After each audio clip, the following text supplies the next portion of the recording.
Okay, we are live. A three, two, one. Welcome everyone to this week's Security, hosted on the in30.net podcast network. Today we have a good show. We want to talk about verifiability. Verifiability being how do you know that who you're talking to is the right person, the right website, the right company, and all that fun stuff where you have to actually verify an identity. So let's bring in Tom and let's say hi and let's see what Tom has to say today. Hey, how's it going? Is this you, or do I know that? Well, my lower third, which means it says I'm a professional, says that that's what it is because all professionals have really nice lower thirds. That is true. You've got the proper logo. I mean, Okay, I'll go it, along with this for now. we could do it. Before we really get started, I just want to issue some updates, just some not real time updates, but updates we've gotten.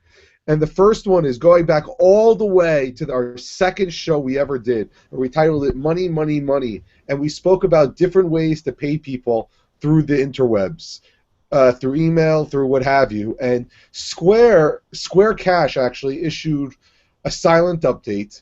And what we didn't realize, and you should know about, is that if you do the whole process, they never had a way to prevent someone from accidentally sending you a lot of money accidentally.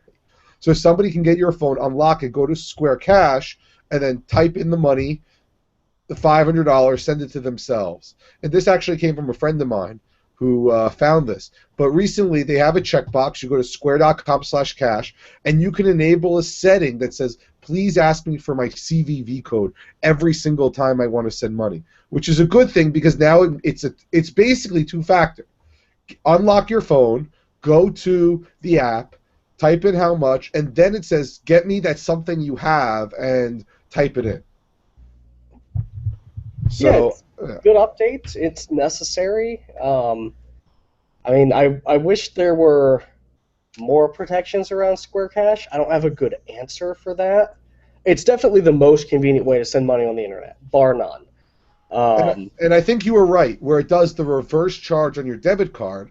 Everyone has a debit card. It's instant. It's better than linking your bank account where you have to wait 2 days to get the 5 cent and the 8 cent deposit and trust that website. Whereas here you get a debit card. You lose your debit card, you call your bank, and they issue you a refund. So it has that slightly security theater-esque fraud protection. yeah. So we like That's an Square. update. I'm happy with it. So we like Square. Uh, the next thing before, again, verifiability is everyone go call the FCC, call the phone number, what is it, 1-888-225-5322. Tell Tom Wheeler, and do this, if you're watching live or do this when you hear it, we want to reclassify the ISPs as Title II common carriers. I think it's SaveTheInternet.org, which is Alexis Ohanian's, he's the co-founder of Reddit, his website. He wants, basically the FCC did some pretty nasty things and they're proposing to change how we get content by providing what they want to call a fast lane and having companies to the highest bidder get access to that. And that's not how the ISP should be working. Yeah, what basically is what this means is how, and you might not have done this. You might be one of those people like me that has totally dismissed the idea of buying cable or satellite television and just has a Roku with Netflix and Amazon Prime account, and that's good enough for you. But when you buy cable, you buy packages of channels. You say, okay, I want local channels. All right, and they add that total to your bill. And I want some movie channels too. And I want HBO because Game of Thrones is on HBO and I have to watch it. And they keep adding that to your bill. Oh, but wait, I really like hockey. Give me the hockey package. And also basketball. And then, of course, they add more. So what this means is cable companies are trying to fight for the right to be able to take the internet and almost bundle speeds like they bundle websites or like they bundle TV channels to say, okay, well, I'll tell you what. YouTube, if you want to go really, really fast on our network to our subscribers, And this is Comcast speaking, of course, or Time Warner Cable, or AT&T, Verizon, you name it, it's all the ISPs. So if you want to go fast on our network and be able to push good-looking video, you've got to give us a lot of money. You've got to start paying us a monthly service charge to put good-looking video on the internet. And then, you get a new competitor. You get TubeU. And TubeU is brand new to the internet, and they're saying, I'm going to take on Netflix and YouTube and all the big guys because I've got these great ideas, and it's going to be awesome. It's exactly how the internet was built. Someone new comes along, knocks the old king off his throne, and then they sit there for a couple years until something bigger and better comes along to take its place. It's competition, and it's how things work.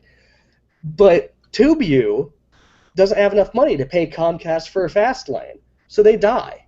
So the good new ideas never get propagated. They have no chance. The competitor to Facebook, because they don't have the money to pay to Comcast or Time Warner, they never had a chance to begin with. So it's a way to take money out of internet companies and a way to destroy competition. And it's bad for everyone. It's bad for the internet. It's bad for us. And it's really well, bad. first, where I live, specifically where I live, I have a choice of two internet providers. Fios, which I have one with because Cablevision, who is phenomenal, by the way. If you have Cablevision, they do not have caps. They have come out and said they do not throttle Netflix. They make it a point in their commercials for competition. They are very progressive. They just took Food Network off, and my wife has said, that's it, we're done. We moved to Fios. I have a 75 down, 35 up, and I'm watching House of Cards in standard definition because they didn't make a deal, which recently they have, so I have to go back and see. But remember, House of Cards was filmed in 4K. If you have a Samsung 4K TV, you apparently have this special way to watch it in 4K. But because of the connection, whatever it is, it's not as sharp as it should be. Here's the thing. I have 75 down. There shouldn't be a dropped packet anywhere. That is, for those of you who don't know, your standard high-speed internet is 16 megabits per second down. You've got 75. You're like on the upper echelon. You are the 1%. I am the 1%. And there should not be a single drop packet. 75 down is 8 megabytes a second that I am pushing. Or 10, no, sorry. That's 10 megabytes a second that I'm pushing. And when my wife and I are watching, we are the only connection in the house. There's no reason why anything should be stuttering. And yet, every once in a while we get that. 4 MP3s simultaneously in 1 second. Absolutely. And I do this wired. I don't trust wireless, so everything is hardwired in, which is all gigabit switched. So when I transfer, and people say you're crazy, and I say no, I'm just, because here's the thing, your wireless G router, I'm faster than that. 54 megabits, I'm getting 75. I'm faster than the wireless G router. So what this means is that if this happens, if the FCC says, okay, we're implementing the fast lane policy, what this means is when you try to download security in 30, because we don't have the budget to go buy off Comcast and Verizon and Time Warner, your 75 megabits per second down doesn't mean anything.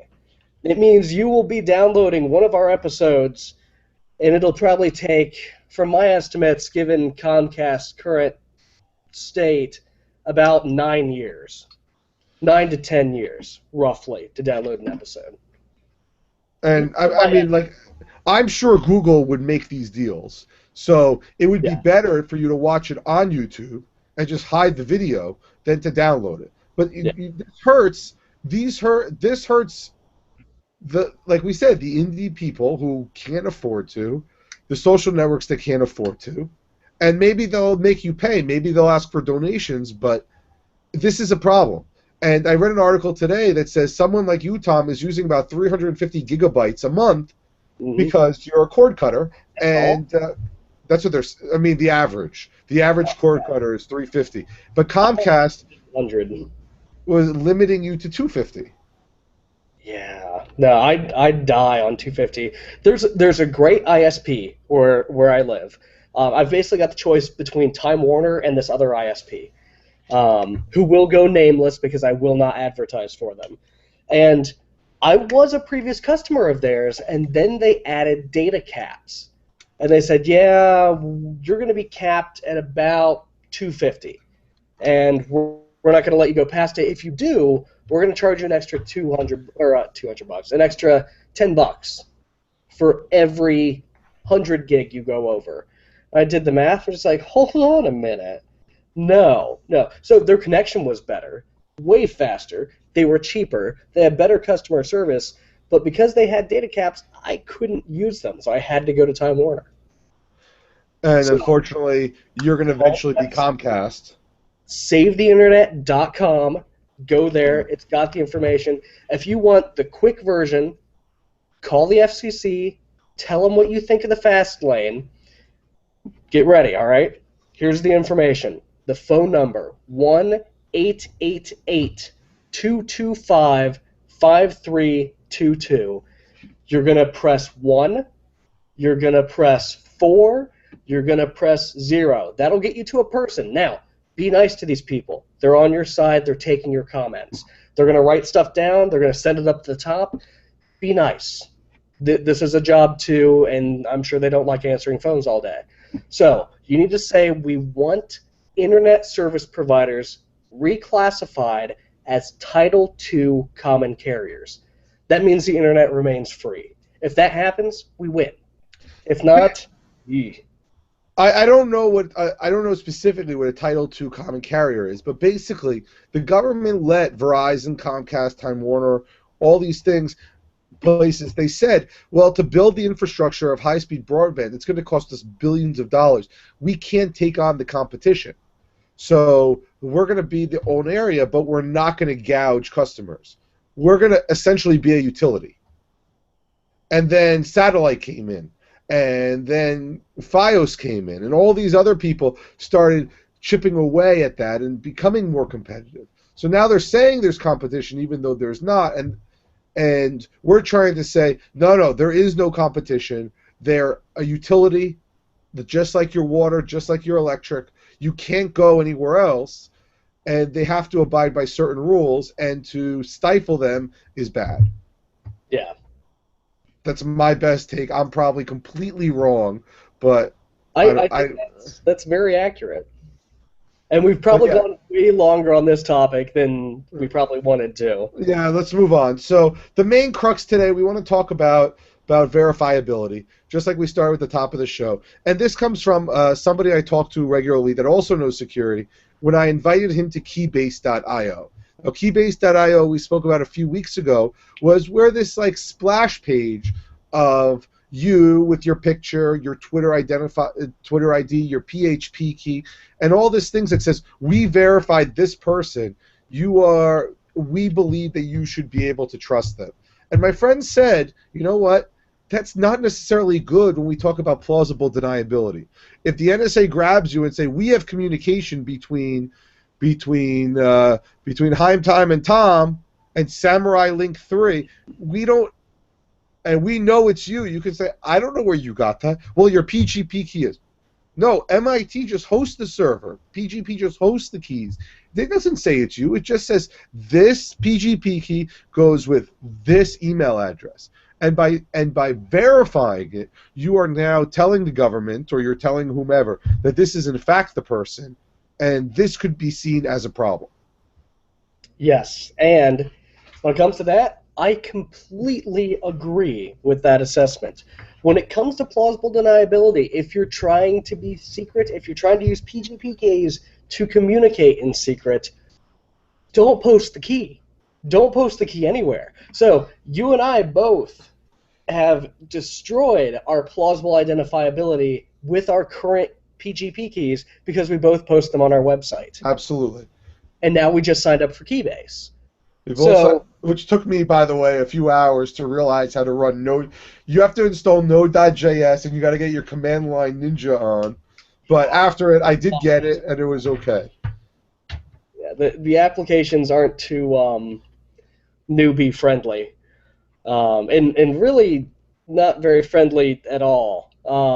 It's a good idea. It will get better. Keybase is highly in beta. They're in a closed beta right now because they're trying to make things better, and I truly believe they will. But your friend is entirely right. So what do you do? What do you do if you've got PGP keys? You've put them on MIT's server. You've verified it on Keybase. You've got it on your personal website, right? There's no going back. Everyone knows that public key belongs to you. What if you really want to communicate in secret? What if you want to use another key that no one knows about? Make one. I mean, they're easy to make. They're free. It's computer bits. You just generate them, and you can go ahead and make secret keys. I've got about 10 PGP keys.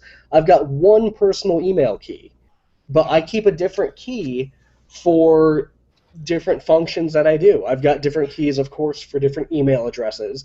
I've got different keys for certain functions on file encryption. I've got certain keys for patch status on some of my code that I have to sign. I've got a lot of different keys everywhere that I'm managing. And it can get pretty crazy if you're not on top of it. But if you're Edward Snowden and you've got a public-facing PGP key and you don't want the NSA to know that you're sending emails, make a new key and use a different email address. Because if they're coming from the same address and the NSA is gathering all of your email, they're going to look at the two and be like, yeah, it was totally you. That's your email account. And don't make your email address first name dot last name at yourhost.com. No. It brings up a good point, though. Plausible deniability. So, if you've got 10 people outside of a restaurant, and all of a sudden a brick goes through the big window and shatters it, and the cop is standing there looking at these 10 people, he can't arrest all 10. He might be able to question all 10, but he's not going to be able to arrest all 10 because they could be like, well, it wasn't me. Everyone has plausible deniability because there's no one thing that drags them out into the lineup.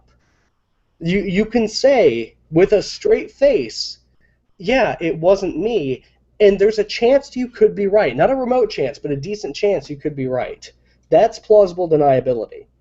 And we see it in encryption all the time, where TrueCrypt has got the idea of a hidden container. So you put files into a hidden container, and then you've got two passwords. You've got your real password for the real data, then you've got this fake password with some important but not really secret data. So you put your plans to take over the government in the secret area with your secret password, and then you put your tax documents in the not so secret but still kind of private area of TrueCrypt.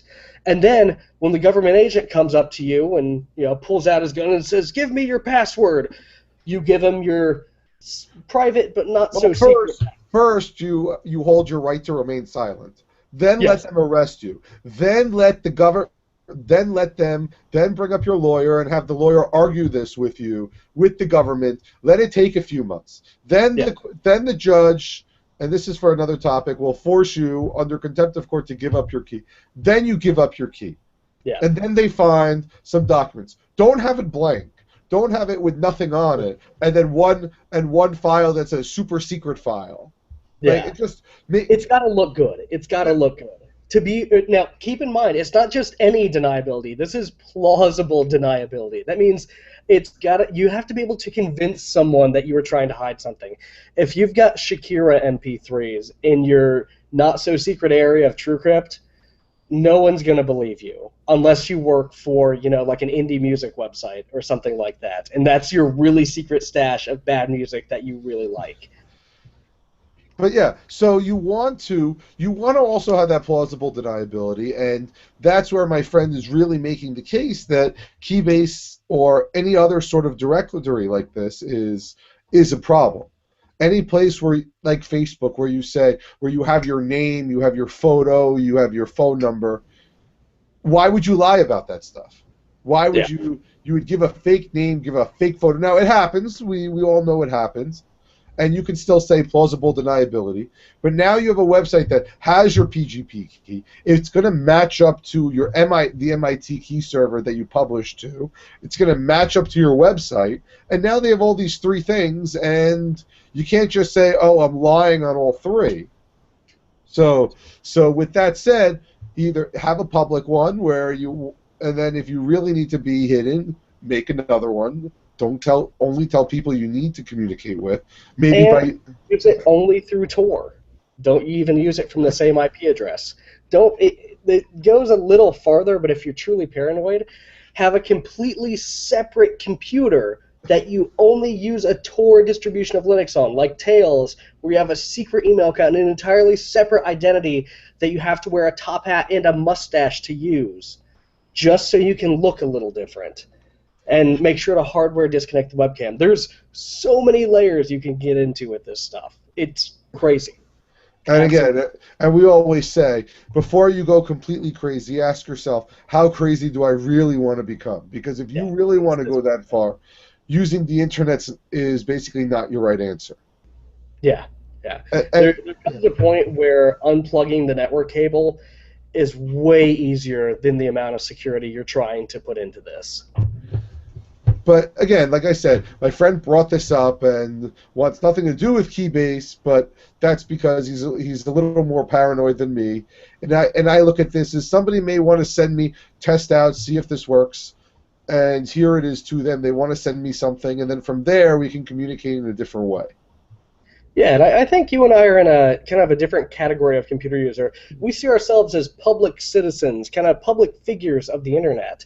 If someone wants to get a hold of us securely, then we believe they should have, every right in the world to, without even, really knowing who we are or meeting us in person. Whereas most other people, and I guess I can't really say most, but some other people are truly private people. They don't want just anyone being able to get a hold of them or anyone knowing them. I mean, we all know that, the guy we work with that doesn't want to give out his cell phone. But, it's kind of different solutions for different people. And just really quickly, switching the topic just a little bit, and apps like Threema that we talk about all the time, they have their 3 dots for that reason. The 1 dot says we think this is the right person. 2, it's we think and you think it's the right person. And then you got to scan the QR code. And we talked about this. Should we put the QR code on our website? And we said, well, maybe not, only because we don't want people just knowing right away that's who we are. Let them at least get the 2 dots and then contact us to get the 3rd dot, if you want to call it that. Yeah, to actually verify that they're sure they have the right people, because our websites could have a man-in-the-middle attack. They could be talking to an attacker instead of talking to me. Now, it's pretty rare because I don't think I'm that high dollar of a target. But, just to have that little extra bit of security, I won't put the full QR code for my Threema account onto my website. If someone wants to verify me that much, they need to meet me. In some way. Here's a thought exercise. So, for plausible deniability, if you have 2-factor authentication on your email account, and an inside man at Google or whoever, a secret evil hacker, breaks into Google and sends a threatening email to the White House from your email account, having 2-factor removes some of your plausible deniability. Because they say, well, it was 2-factor secured. It had to have been you. You're right. Just something to think about. So now we need a 3rd factor. But then again, it just goes with the 3rd factor problem, and we can't stop that. But I guess now, speaking of verifiability, I've noticed 2 things on websites.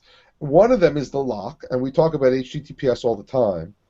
And then I see this new green, newfangled thing that says the company name.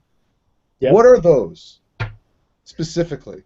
So the lock, it's 2 different levels of verifying a person or business's identity, quite literally. The lock means that a certificate company has talked to the owner of a website or someone they assume is the owner of a website. They send an email to the email account, or you have to put a page on your website with a secret token that the certificate company looks at it and they say, yeah, okay, this matches what we told you to put on here. We reasonably believe you own this website and you haven't just hacked it. So there's that kind of verifiability.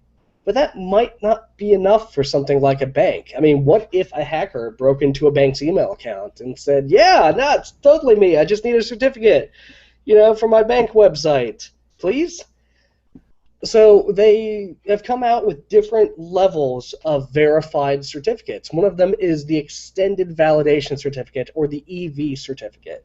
And you see it when you look up in the bar, and it's not just the lock. You've got a big green area with the company's name or the person's name in it.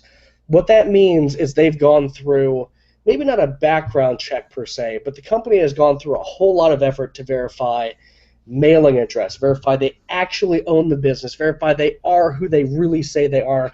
And it's a big, long process, and it costs a lot of money to get an EV certificate. If you see those, you can have reasonable assurance that the place you're at is the right place. It's legitimate. You're not getting phished or hacked. Just about anyone can buy an SSL cert. A few people, a smaller subset of attackers could get an SSL certificate for some other website, but it takes a really high level of sophistication to get an EV cert under bad pretenses with falsified information. I mean, you can sign your own. You can make your own self-signed certificate. Oh yeah, everyone can do that. It's free. Everyone, It's bits. and you'll get the red screen on Chrome that says, "Are you sure this is self-signed?" You can pay. SSL places $50. They'll give you a certificate, but that just says that you called and verified this, that this is who you are. But they're not 100% sure. Yeah. I mean, I can call in30.com instead of in30.net, get an SSL certificate, and still fool you. But if I want to go that further away, I can get the EV, which is, I don't know, I think $700 more. It's like $750 plus. Yeah, it varies quite wildly, but it's definitely more than 500. And it has to go specifically on the site. It is not fun to do. And they expire every year, every 2 years, so you got to go through this process all the time. Yep. And like you said, it gives reasonable assurance. My biggest problem is because they're not 100% yet scattered throughout the web. I don't know if this thing has it or it doesn't have it, other than looking at the top. So if I go to a website, a store that may not have it, I think to myself, should they have it? Would I not go to them because they don't have it? Am I being hacked? Is there a man in the middle? All this other stuff. Mm-hmm. Yeah, and it's definitely something to think about. But then again, think of your general security levels. Think, okay, well, I'm going to be doing banking, and they could have my account numbers on here, all of my personal financial information, or this place is dealing with my health data, which really needs to be protected. Am I okay with just having the lock, or should I be looking for an EV certificate? Most often than not, your bank, credit union, financial institution will have an EV cert. Most shopping sites I've been to, and again, I can't cover the whole internet, but most of them I've been to have just got SSL. And for me, that's okay. I'd like everyone to have an EV certificate, but I understand they're expensive and they're a huge pain to maintain. And that process is, it's not grueling or anything. It's not a Siberian camp that they sent you to, but compared to everything else you do on the internet that's really easy, it's annoying. It's an annoying process to go through. A secure but annoying process, which seems to always be the case. And it seems like there's not much reward for the other site. But like I said, it goes back to some sites have it, some sites don't. And then I just wish more sites would have it. I understand the money, I understand the hassle, but I feel like I look for it. So if I know that this site has it versus another site, I almost feel like I should visit the site that went through the trouble, that cares about security. But that's just me. That has no basis in any reality. And there's the easiest voting method in the world if you want to reward sites that are more secure than others. You can vote with your wallet. So if you like SpiderOak more than Dropbox because SpiderOak protects your privacy, buy it. and give them some cash. Don't pay Dropbox, pay Spider Oak. So And I just want to end with this because we got 10 seconds left. Target, who had massive credit card breach, has an EV cert. So it was probably more safer to buy online than in the store. yes, yes. So with that said, we're done. We will see you next week. Have fun. Bye, guys.